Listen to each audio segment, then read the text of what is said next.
الحمد لله الحمد لله الذي أبدل الأفلاك والأرضين والصلاة على من كان نبيا وآدم بين الماء والطين وآله وصحابه أجمعين أما بعد قال الله تعالى في قرآن المجيد فأعوذ بالله من الشيطان الرجيم بسم الله الرحمن الرحيم إن الذين آمنوا وعملوا الصالحات سيجعل لهم الرحمن ودا سبحان اللہ. صدق اللہ مولانا عظیم وبلغنا رسوله النبی الکریم ونحن على ذلك لمن الشاکرین والشاکرین والحمد للہ رب العالمین. بارگاہ رسالت میں درود پاک کا ہدیہ پیش کریں. اللہم صلی علی سیدنا مولانا محمد. اللہم صلی وسلم بارک علی سیدنا مولانا محمد طب القلوب ودوائها وعافیت الابدان وشفائها ونور الابصار وضیائها وآلہ وصحبہ دائما ابدا. صلی اللہ تعالی. غوث اعظم بمنے بے سر و ساما مدد قبلہ دی مدد کعبہ امام مدد. صدق و عدل و کرم و ہمت میں چار سو شہرے ہیں ان چاروں کے. کیا بات رضا اس چمنستان کرم کی زہرا ہے کلی جس میں حسین اور حسن پھول. سبحان اللہ. حضرات محترم، آج کا یہ نورانی اور عرفانی جلسہ جس میں ہم اور آپ شرکت کی سعادتیں حاصل کر رکھے ہیں، سیدی سرکار شاہ بھولا شاہ بابا رحمت اللہ علیہ کے عرس کے موقع پر منعقد کیا گیا، اور اس جلسے کا عنوان ہے عظمت صحابہ و حب اہل بیت رضوان اللہ تعالی علیہم اجمعین. آج انشاءاللہ تبارک و تعالی ہم اور آپ صحابہ کرام اور اہل بیت اعظام کے ذکر پاک کی سعادتیں حاصل کریں گے. اہل سنت والجماعت کہتے ہی اسے ہیں جو صحابہ والا بھی ہو اور اہل بیت والا بھی ہو. کیا کہنے در، بہت اچھے. سبحان اللہ. سنی کی پہچان یہی ہے جو صرف صحابہ کو مانے، اہل بیت سے عقیدت نہ رکھے اسے خارجی کہتے ہیں، اور جو صحابہ کی گستاخی کرے، صرف اہل بیت سے محبت کا دعویٰ کرے اسے رافضی کہتے ہیں. اور الحمدللہ ہم اہل سنت والجماعت صحابہ کرام سے بھی محبت کرتے ہیں اور اہل بیت اطہار سے بھی محبت کرتے ہیں. بے شک. سبحان اللہ. دونوں کی برکتیں، دونوں کے فیوز و برکات سے اہل سنت والجماعت الحمدللہ یہاں بھی فیضیاب ہے، قبر میں بھی فیضیاب ہوں گے اور میدان محشر میں بھی فیضیاب ہوں گے. سبحان. انشاءاللہ. سب سے پہلے میں آپ کو بتا دوں کہ صحابی کہتے کسے ہیں. صحابہ کرام کے مراتب اور درجات تمام انبیاء کرام کے بعد اگر کسی کا مقام ہے تو حضرت سیدنا ابو بکر صدیق رضی اللہ تعالی عنہ کا مقام ہے، اور پھر بالترتیب اس کے بعد حضرت سیدنا عمر فاروق اعظم کا مقام ہے، پھر حضرت عثمان غنی رضی اللہ تعالی عنہ کا مقام ہے، اور پھر حضرت سیدنا مولا علی رضی اللہ تعالی عنہ کا مقام ہے. خلفائے راشدین کے بعد عشرہ مبشرہ کا مقام ہے، عشرہ مبشرہ کے بعد اصحاب بدر کا مقام ہے، اصحاب بدر کے بعد اصحاب بیت رضوان کا مقام ہے، اور پھر ان کے بعد صاحب قبلتین، یعنی وہ صحابہ جنہوں نے رسول پاک صلی اللہ تعالی علیہ وسلم کے پیچھے دونوں قبلوں کی طرف منہ کر کے نماز پڑھی ہے، ان کا مقام ہے. اور اجماعی طور پہ اگر دیکھا جائے تو تمام صحابہ کرام کا مقام اتنا بلند و بالا ہے، عرفہ و اعلیٰ ہے کہ بڑے سے بڑا قطب، ابدال، اوتاد ان کے مقام کو نہیں پہنچ سکتا ہے. یہ صحابہ کرام کا مقام ہے، اور یہ مقام صحابہ کرام کو ملا کیسے؟ اس منصب و مقام پر صحابہ کرام فائز کیسے ہوئے؟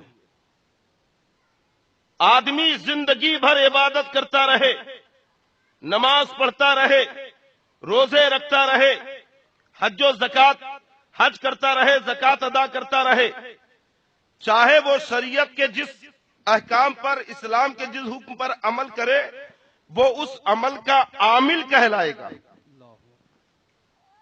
پوری زندگی وہ نماز پڑھتا رہے، یہاں تک کہ تہجد بھی نہ چھوڑے، دنیا اسے نمازی کہے گی۔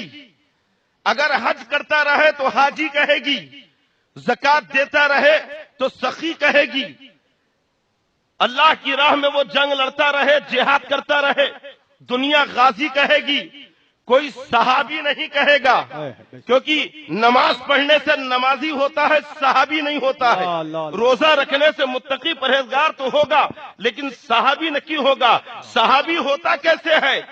رسول پاک صلی اللہ تعالی علیہ وسلم کو حالت ایمان میں، ایمان کی حالت میں رسول پاک صلی اللہ تعالی وسلم کا جلوہ زیبا دیکھا، سرکار کے چہرے مبارکہ کو دیکھا تو صحابی ہو گیا، یعنی نبی کے چہرے کو دیکھا تو صحابی ہو گیا۔ پتہ چلا کہ نماز نمازی بناتی ہے، حج حاجی بناتا ہے، زکات سخی بناتی ہے، جہاد غازی بناتا ہے، لیکن چہرے مصطفیٰ صحابی بناتا ہے۔ نعرہ تکبیر، نعرہ رسالت، عظمت مصطفیٰ، مسلک اعلی حضرت، سبحان اللہ سبحان اللہ۔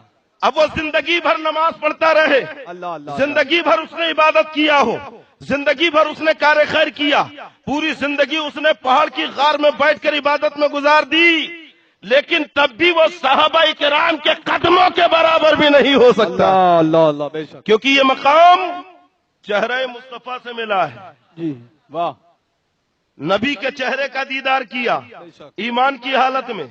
ارے یہ تو اتنا اونچا مقام ہے، بعض جو اغیار ہے، دشمن ہے، صحابہ کرام سے بغض و حسد رکھتے ہیں، وہ کہتے ہیں کہ بھئی انہوں نے عبادت بھی تو کی ہے، نماز بھی تو پڑھی۔ ہم نے کہا بے شک ان کی نمازیں ہے نا، اگر ہم پوری زندگی نمازیں پڑھ لے، سجدے کر لے، صحابہ کرام کے ایک سجدے کی برابری نہیں کر سکتے۔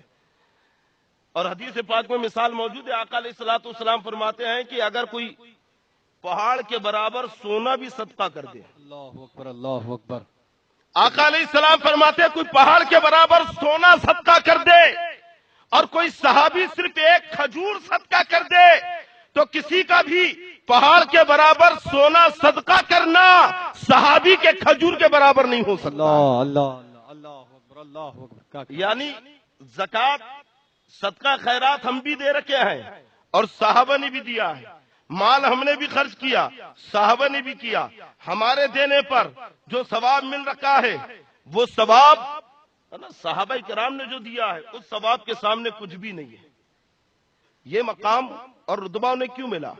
حضرت رسول پاک صلی اللہ تعالی علیہ وسلم نے سیدنا ابوبکر صدیق رضی اللہ تعالیٰ عنہ کے فضائل بیان کیے اور ایسے مراتب اور درجات بیان کیے کہ تمام صحابہ کرام اش اش کہہ اٹھے۔ میرے آقا علیہ الصلوۃ والسلام فرماتے ہیں کہ اے میرے صحابہ، تم جانتے ہو ابو بکر کو یہ رتبہ کیوں ملا، ابو بکر کو یہ مقام کیوں ملا؟ تو صحابہ کرام کہتے ہیں کہ ابو بکر نے آپ کے ساتھ سفر ہجرت کیا ہے اس لیے۔ آقا علیہ السلام فرماتے نہیں، کہ ابو بکر نے نمازیں بہت پڑھی ہیں، صدقہ خیرات کیا ہے، بہت زیادہ کار خیر کیا، مسجد نبوی شریف کے لیے زمین خریدی ہے، سبحان اللہ، شاید اس لیے یہ مقام انہیں دیا گیا۔ دیکھیں آپ تو میرے آقا علیہ الصلوۃ والسلام فرماتے نہیں، نبی رہے اعلی حضرت نواز حضور امین شریعت خلیفہ حضور تاج الشریعہ حضرت علامہ مولانا اشا عبداللہ رضا قادری بلیری شریف کی آمد ہو رہی، ماشاءاللہ حضرت کی آمد ہو چکی ہے ماشاءاللہ۔ نعرہ تکبیر، نعرہ رسالت، خلیفہ حضور تاج الشریعہ اولاد حضرت ابوبکر صدیق، نعرہ تکبیر، نعرہ رسالت، نواز حضور امین شریعت، نواز حضور امین شریعت، خلیفہ حضور تاج الشریعہ، خلیفہ حضور تاج الشریعہ۔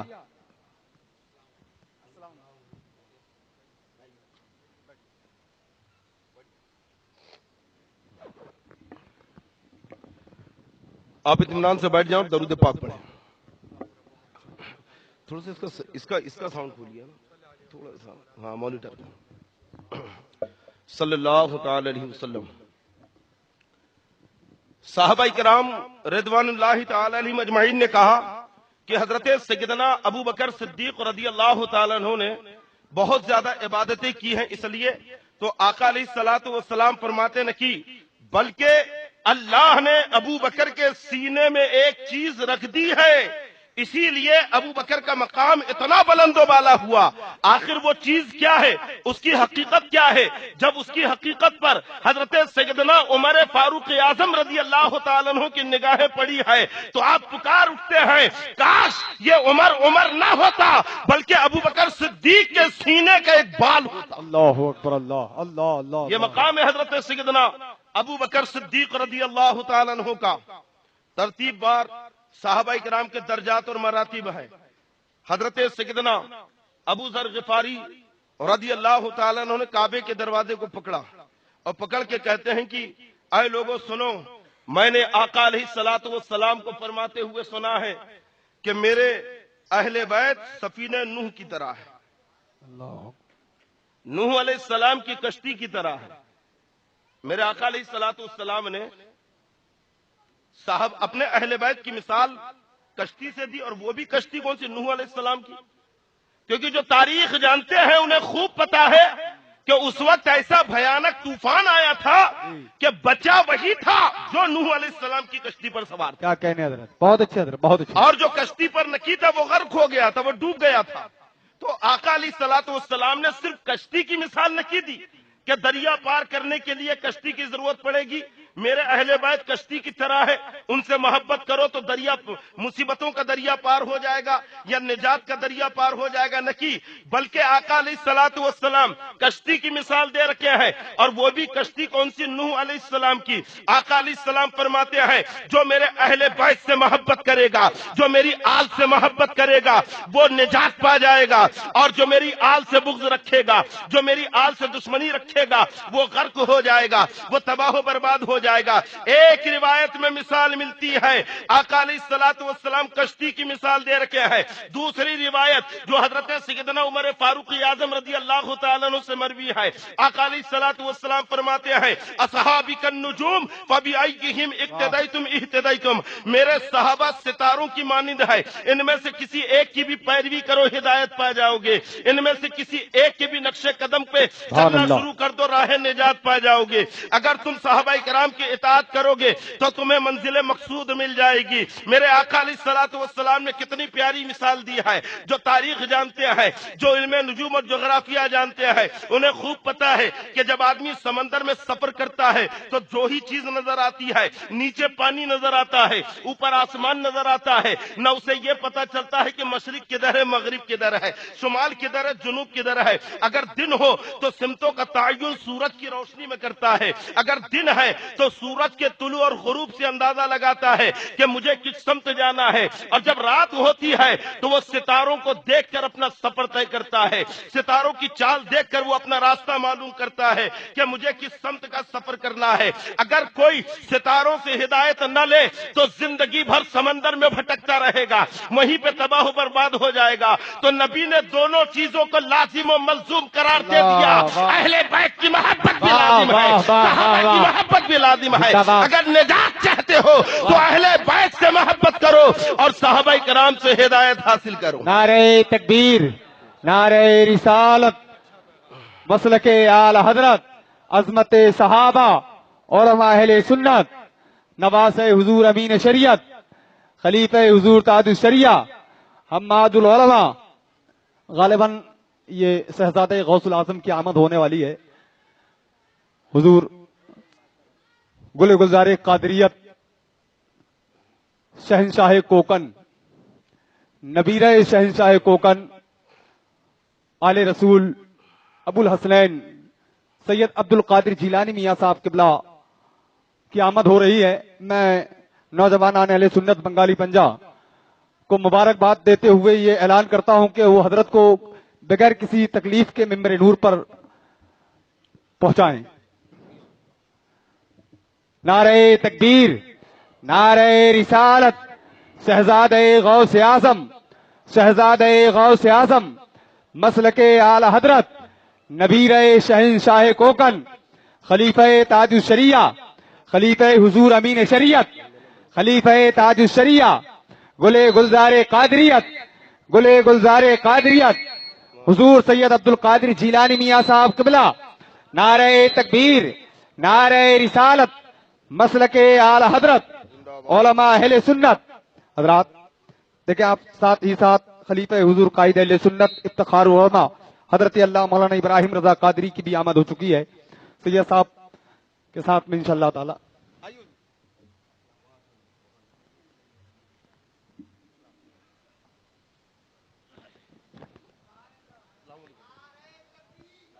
حضرات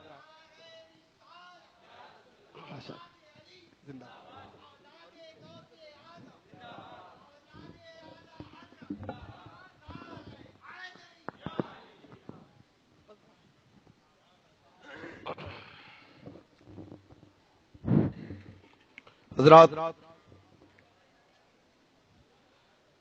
آپ دیکھ رہے ہیں کہ اسٹیج کے اوپر آپ کے سامنے نورانی چہرے ہیں، اور ماشاءاللہ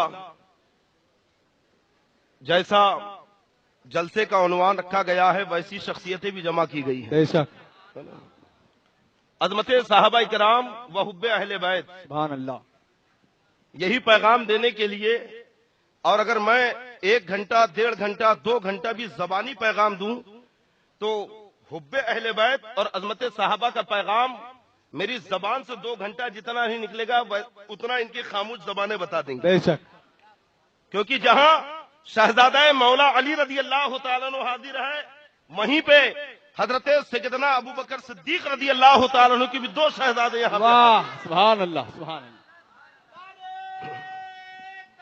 اللہ اکبر۔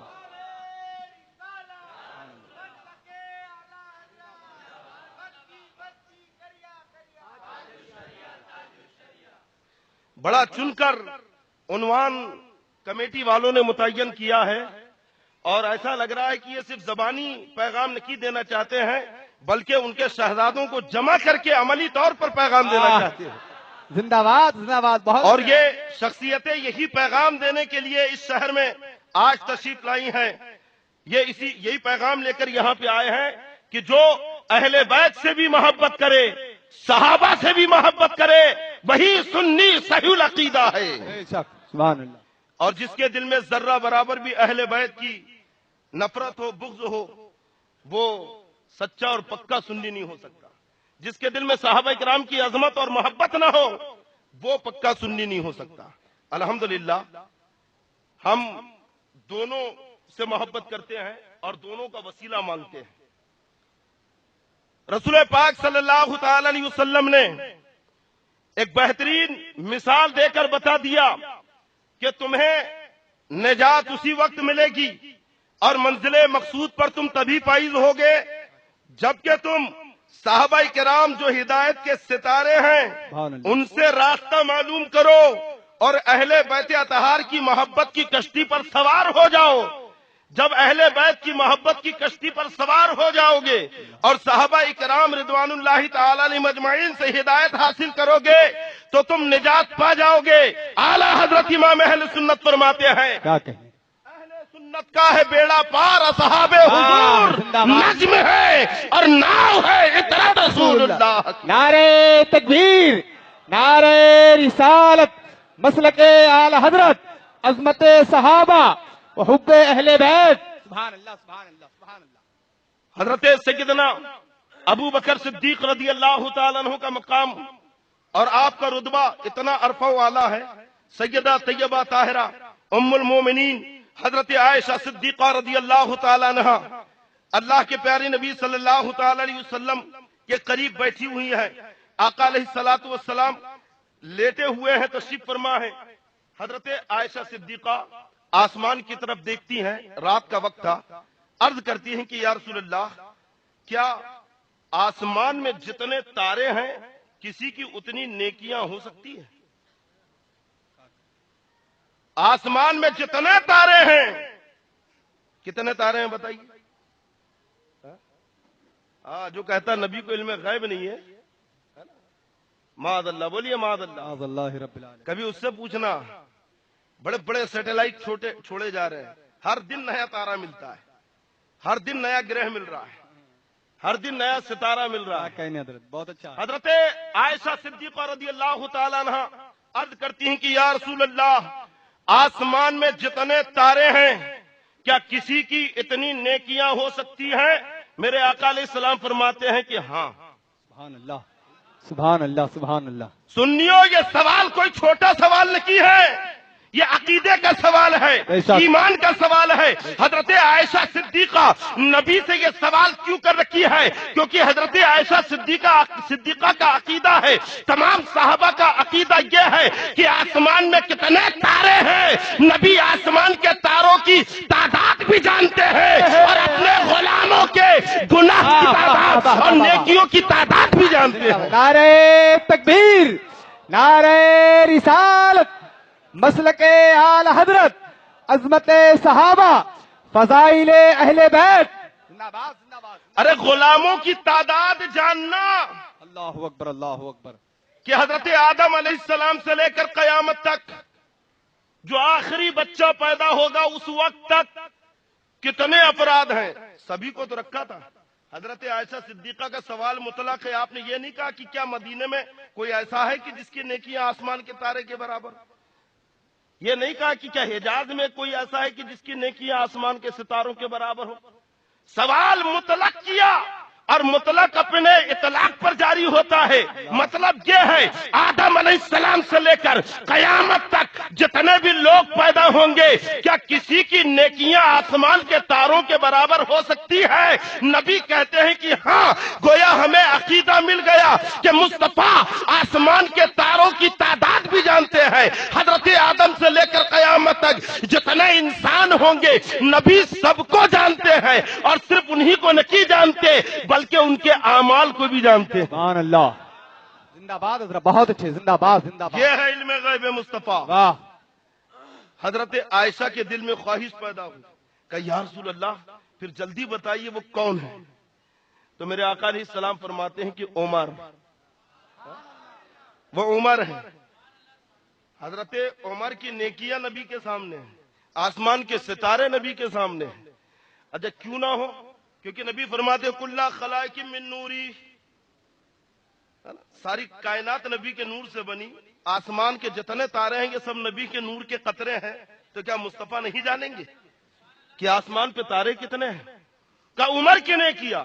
حضرت سیدہ عائشہ کا ارادہ یہ تھا، آپ یہ سوچ رہی تھی کہ شاید آقا علیہ الصلوۃ والسلام میرے والد ابو بکر صدیق کا نام لیں گے، شاید میرے والد کا نام لیا جائے.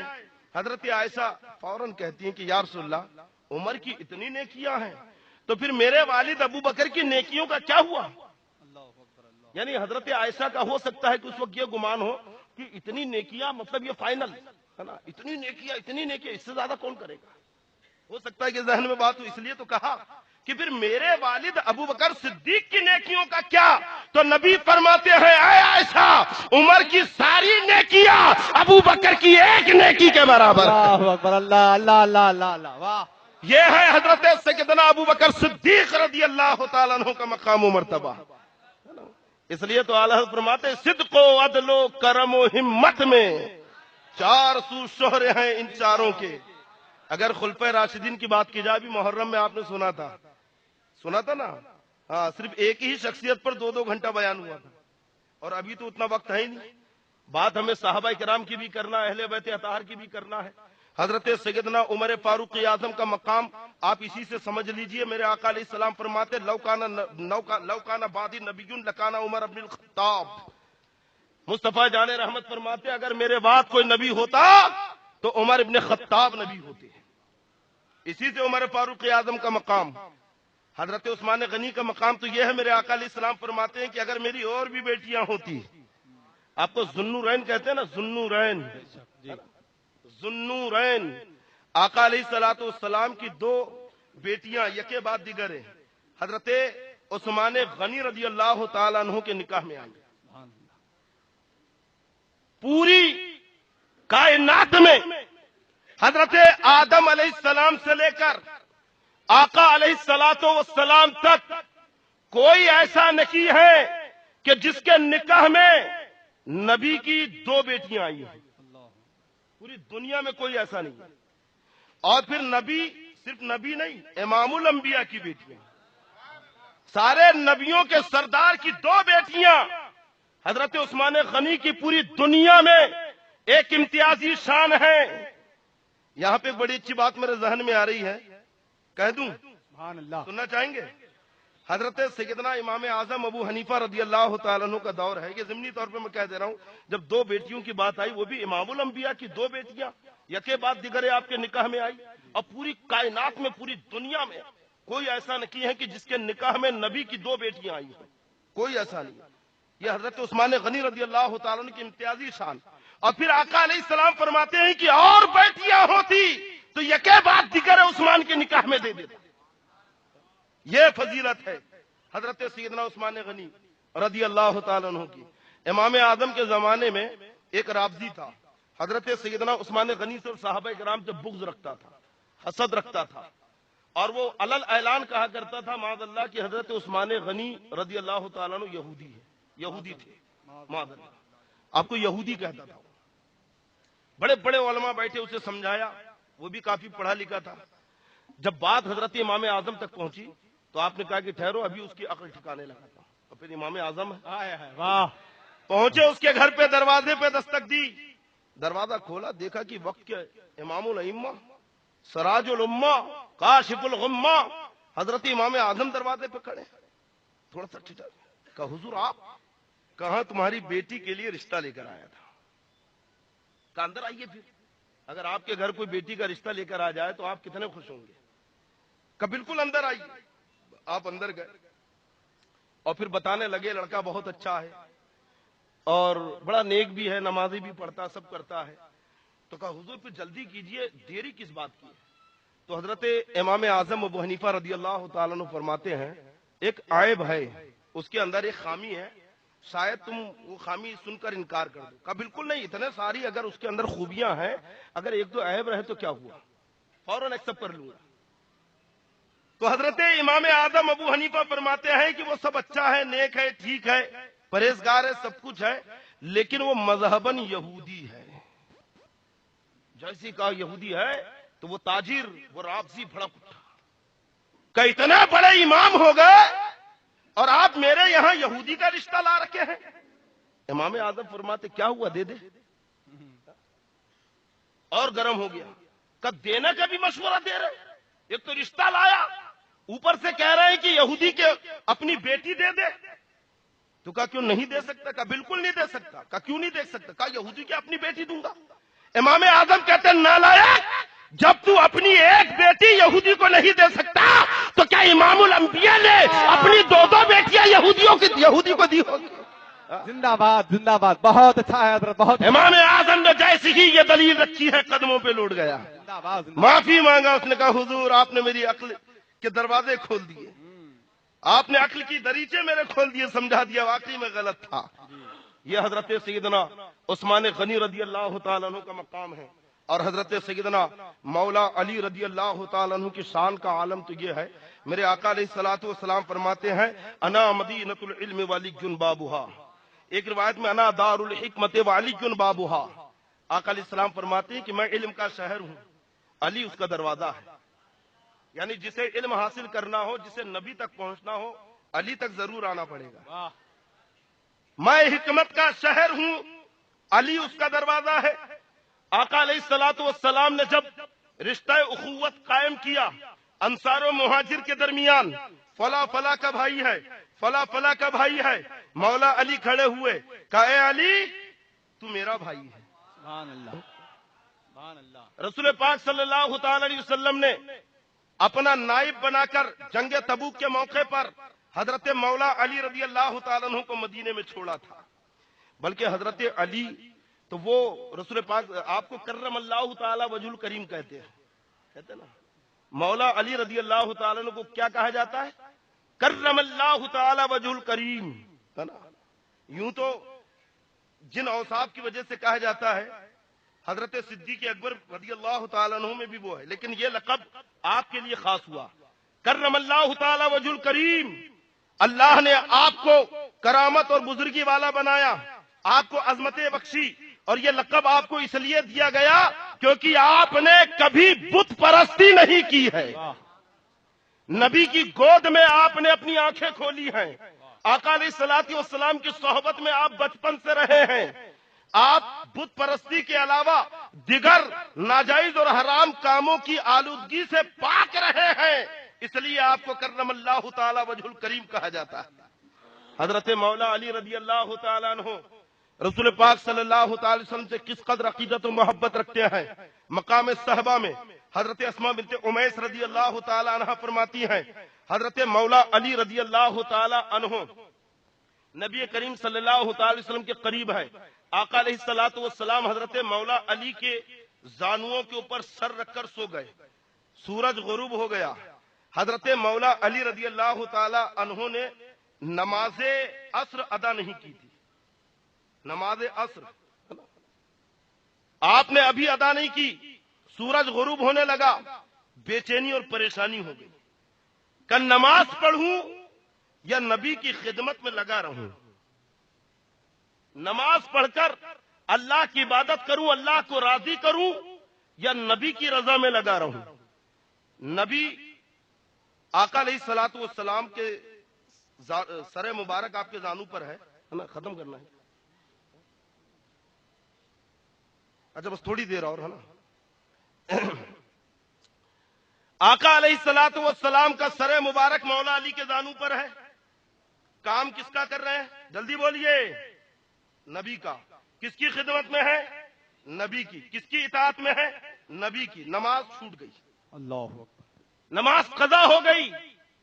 حضرت مولا علی غمگین ہو گئے. آنکھوں سے آنسو بہنے لگے. میرے آقا علیہ الصلوۃ والسلام فرماتے ہیں کہ اے علی کیوں رو رکھے ہو؟ عرض کرتے ہیں کہ یا رسول اللہ نماز عصر نہیں پڑھی تھی, سورج ڈوب گیا. میرے آقا علیہ الصلوۃ والسلام مسکرا کے کہتے ہیں کہ علی فکر کیوں کرتے ہو؟ واہ سبحان اللہ. غم کیوں کرتے ہو؟ کیونکہ تمہاری نماز چھوٹی ہے تو مختار نبی کی محبت اللہ اختیار والے کی ہے نا. جو کہتا ہے جس کا نام محمد یا علی ہو, کسی چیز کے مالک کو مختار نہ کی, وہ نبی کا اختیار دیکھے.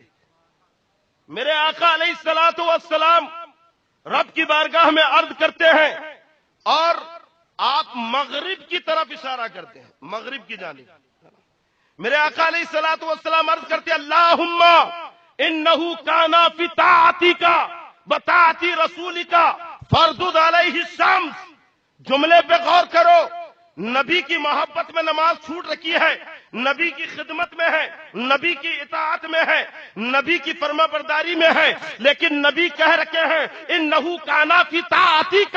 اے اللہ علی تیرے کام میں تھا, علی تیری اطاعت میں تھا اور تیرے نبی کی اطاعت میں تھا. گویا نبی کی اطاعت حقیقت میں اللہ کی اطاعت ہے, نبی کی فرما برداری اللہ کی فرما برداری ہے. اس لیے تو نبی کہہ رکھے ہیں انہو کانا فی طاعتک, علی تیری فرما برداری میں تھا, علی تیری اطاعت میں تھا. فردد علیہ الشمس, علی کے لیے سورج کو پلٹا دے, علی کے لیے سورج کو لوٹا دے. نبی نے اشارہ کیا, ڈوبا ہوا سورج واپس آ گیا. واہ زندہ باد. اللہ اکبر. یا رسول اللہ یا رسول اللہ. اور اس مقام پر آ گیا بہت اچھے. زندہ باد. جہاں پہ ہے نا وقت کامل میں رہتا ہے.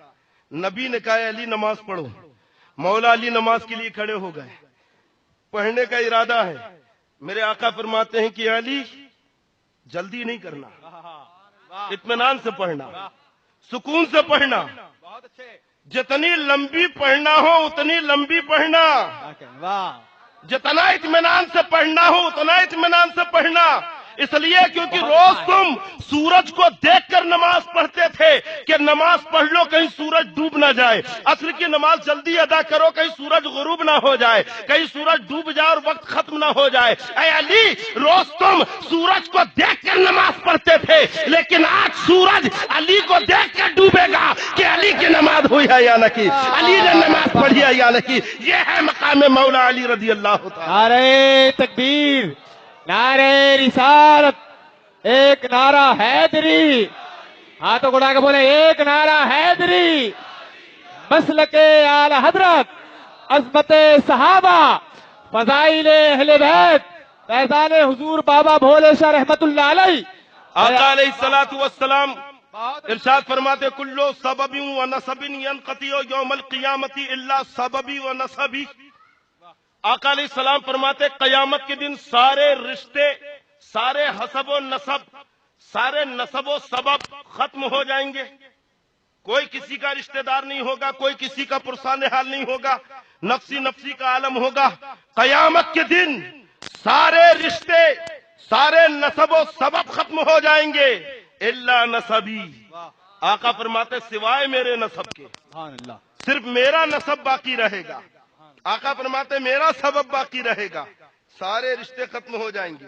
اور ایک حدیث پاک اور سنیں جسے مسند امام احمد میں حضرت سیدنا امام احمد ابن حنبل رضی اللہ تعالیٰ عنہ نے نقل کیا ہے. آقا علیہ الصلوۃ والسلام ارشاد فرماتے ہیں کہ اگر کوئی بندہ حرم پاک میں داخل ہو جائے اور پھر وہ روزے سے بھی ہو اور مقام ابراہیم اور بیت اللہ کے درمیان وہ نماز پڑھے، روزے سے بھی ہے، حرم پاک میں ہے، مقام ابراہیم اور بیت اللہ کے بیچ میں ہے، اور پھر وہاں پہ وہ ہلاک ہو گیا، روزے سے ہے، نماز پڑھ رہا ہے، حرم میں ہلاک ہو گیا اور اس حال میں ہلاک ہوا کہ وہ میری آل سے، اہل بیت سے بغض رکھتا تھا، تو آقا علیہ السلام فرماتے ہیں کہ وہ جہنم میں جائے گا.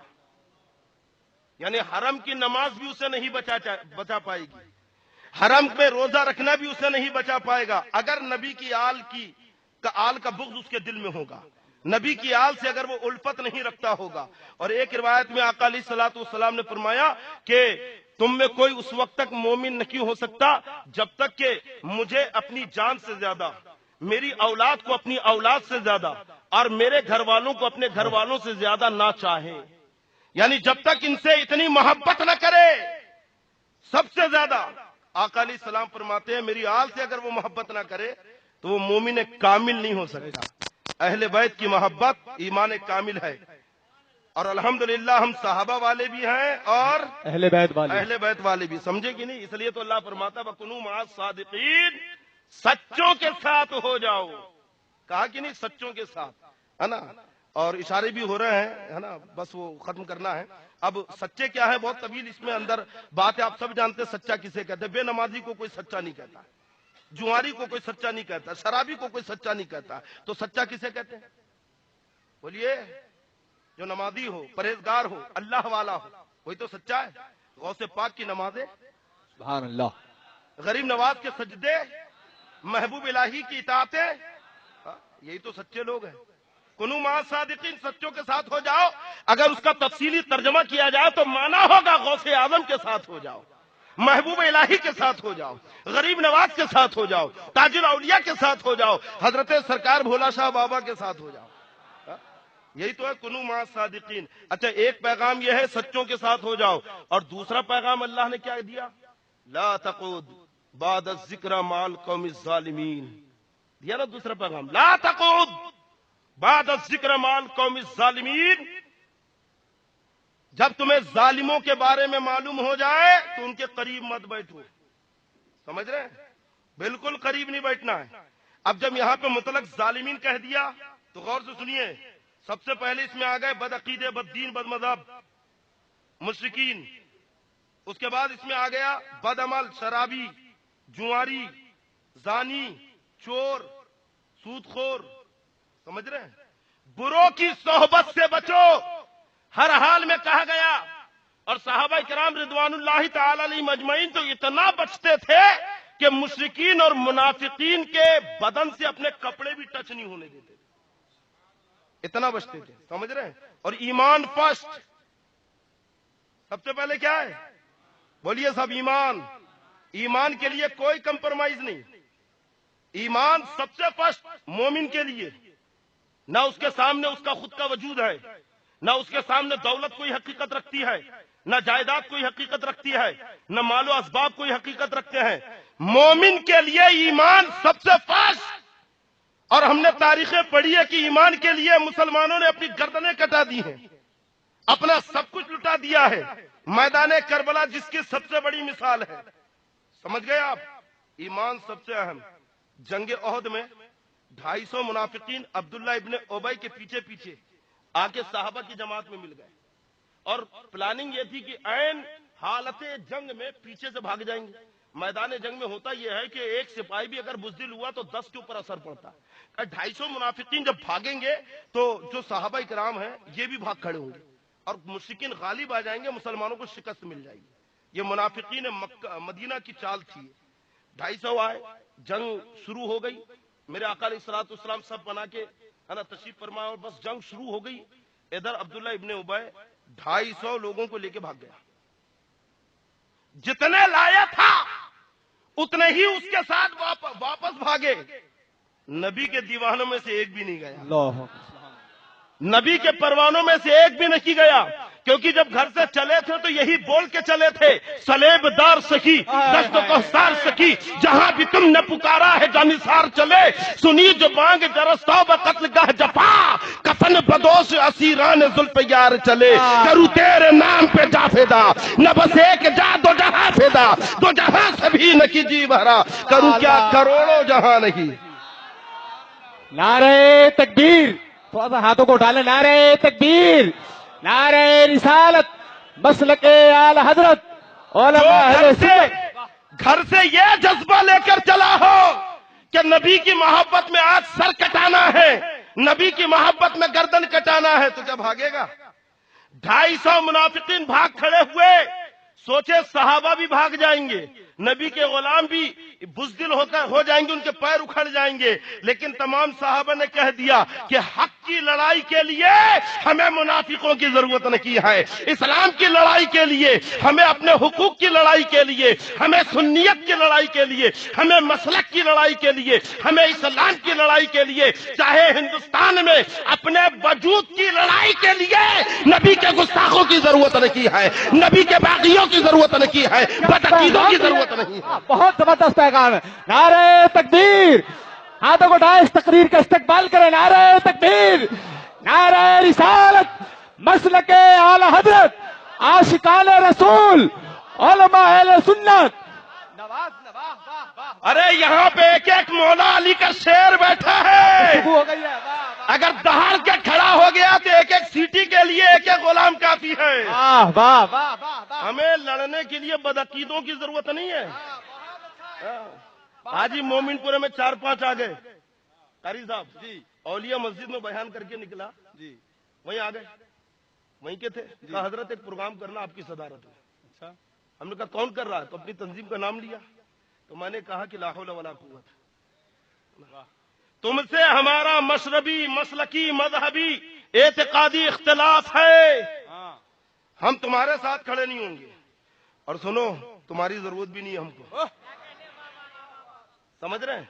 آج تلنگانہ میں, مراٹھواڑہ میں, خاندیش میں, برار میں, ان علاقوں کے اندر جانتے کیا ہے, جتنے بد مذہب, بدعقیدے, وہابی, دیوبندی کی تنظیمیں ہیں, سب کو موقع مل گیا.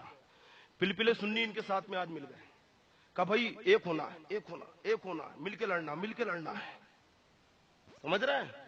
یہ ایک ہونے کا مطلب کیا؟ تم تو مان لو, میں سنیوں کے اوپر کوئی الزام نہیں رکھتا, کوئی شک نہیں کرتا, آپ تو چلے گئے وہاں پہ اپنے وجود کی لڑائی کے لیے, لیکن اسی بیچ میں وہ اپنا جماعت کا کام کر لیتا ہے, عقیدوں کو تمہارے تباہ و برباد کر دیتا ہے. سمجھ رہے ہو؟ تو یہ جو لا رہے ہیں نا, اب تو ایک ہو جاؤ, اب تو مل جاؤ. ہم نے کہا تنہا, ہاں تنہا, اور نبی کی محبت میں تنہا گردن کٹانے کا مزہ کچھ اور ہے. سمجھ رہے ہیں؟ اگر ہم ایک بھی بچے, ہے نا, اکیلے بھی رہے, تب بھی تم سے کوئی اتحاد نہیں, اور قطعی ضرورت ہی نہیں ہے. ڈٹ کے کہو, ڈکر کے کہو کہ بھئی ہم نبی کے غلام ہیں, ہم اپنے لیے لڑنا خوب جانتے ہیں, ہمیں کسی کے پلیٹ فارم کی ضرورت نہیں.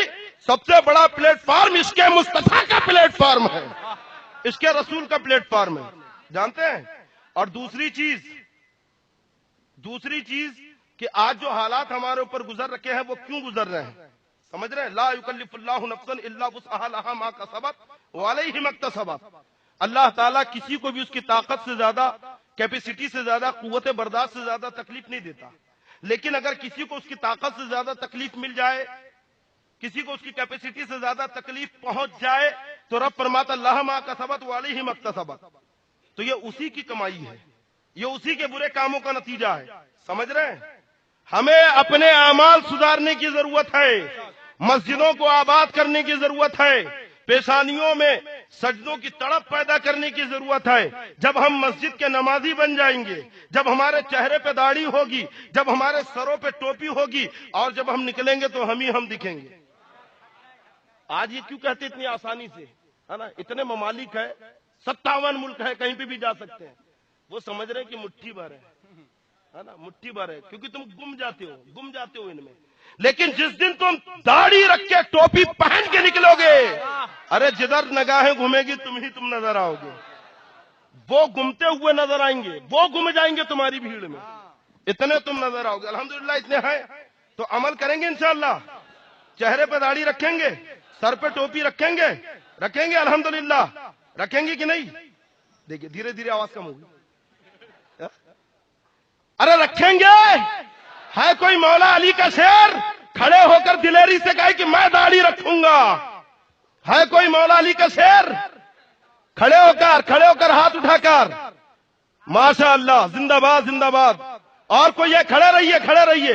اور کون ہے جو چہرے پہ داڑھی رکھے گا، سر پہ ٹوپی پہنے گا؟ پیچھے والے کھڑے ہوئیے.